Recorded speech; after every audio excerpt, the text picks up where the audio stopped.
అయోధ్య రాముడి సమక్షంలో జరిగినటువంటి దారుణాలు 1, 2 కాదు 70 ఉదంతాలు మొత్తం దొంగతనాలతో కూడినటువంటి వ్యవహారాలు ఉన్నాయని సిట్ తేల్చింది. అయోధ్య రాముడిని ఉత్తరప్రదేశ్లోని అయోధ్యలో ప్రతిష్ఠించేటువంటి క్రమంలో దశాబ్దాల సంఘర్షణ, శతాబ్దాల ఆకాంక్ష అని అనేక రకాలుగా చెప్పారు. ఒక భవ్య మందిరం నిర్మిస్తామని చెప్పని కేంద్ర ప్రభుత్వం బల్లగుద్ది మరీ చెప్పింది. ఉత్తరప్రదేశ్ ప్రభుత్వం అయితే అయోధ్యను ఉపయోగించుకొని టూరిజం పరంగా విపరీతమైనటువంటి ప్రోగ్రెస్ సాధించింది. కానీ ఇప్పుడు అదే అయోధ్య అప్రదిష్టకి వేదిక అవుతుంది. గత కొద్ది రోజులు అంటే దాదాపుగా జరిగినటువంటి దొంగతనాలు 40 రోజుల వ్యవధిలో 70 సార్లు అయోధ్య రాముడికి సంబంధించినటువంటి విరాళాలు లేదా కానుకలు దొంగతనాలు జరిగినట్టుగా డిసైడ్ అయింది.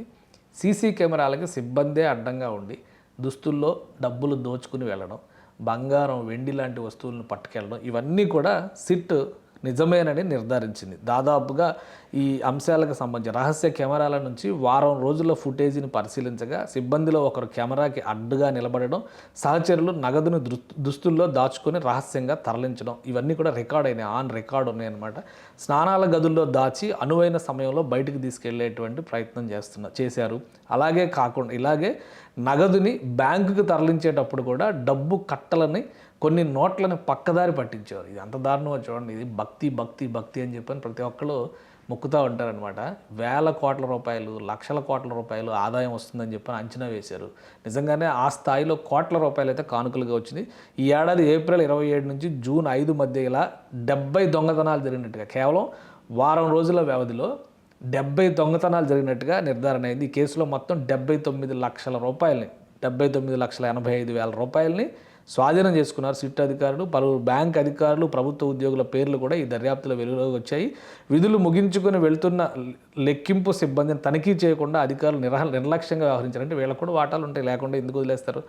అలాగే ఇంకోటి చూడండి, 2024లో ఆలయం ప్రారంభమైనప్పటి నుంచి ఈ దొంగతనాలు వరుసగా జరుగుతున్నట్టు నిర్ధారణ అయింది. సీసీ కెమెరా నిఘా లేకపోవడం అనేది లెక్కింపు ప్రక్రియపై నియంత్రణ, అంటే ఈ రకంగా చూస్తే తిరుమల తిరుపతి వెంకటేశ్వర స్వామికి నిజంగా చేతులెత్తి మొక్కొచ్చు. ఎందుకంటే ఇన్ని సంవత్సరాలుగా ఇంత దారుణమైనటువంటి ఉదంతాలు రాలా.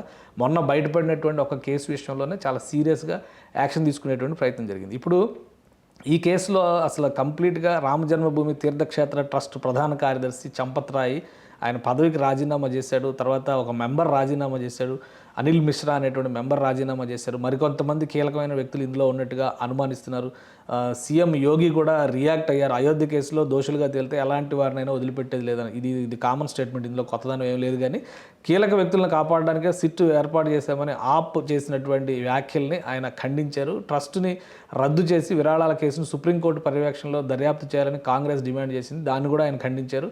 అయోధ్య కేసు భాజపా పాలిట లంకగా మారుతుందని చెప్పి సమాజ్వాదీ అఖిలేష్ యాదవ్ ఆరోపించారు. ఇవన్నీ విమర్శలు ఎదుర్కోవాల్సి వస్తుంది. ఏ అయోధ్య అయితే అధికారంలోకి తీసుకొచ్చిందో ఆ అయోధ్య అధికారానికి దూరం చేసే పరిస్థితి వచ్చినా కానీ ఆశ్చర్యపోవాల్సినటువంటి అవసరం లేదు. ఇంత దారుణాలు జరిగితే కనుక హిందూ సమాజం ముందు వీళ్ళని క్షమించేటువంటి పరిస్థితి ఉండదు. కాబట్టి వీళ్ళని తొందరగా నిజాలు నిగ్గుదేల్చండి, బయటకు చెప్పండి. చెప్తే కనీసం క్షమించడానికి అవకాశం ఉంటుంది.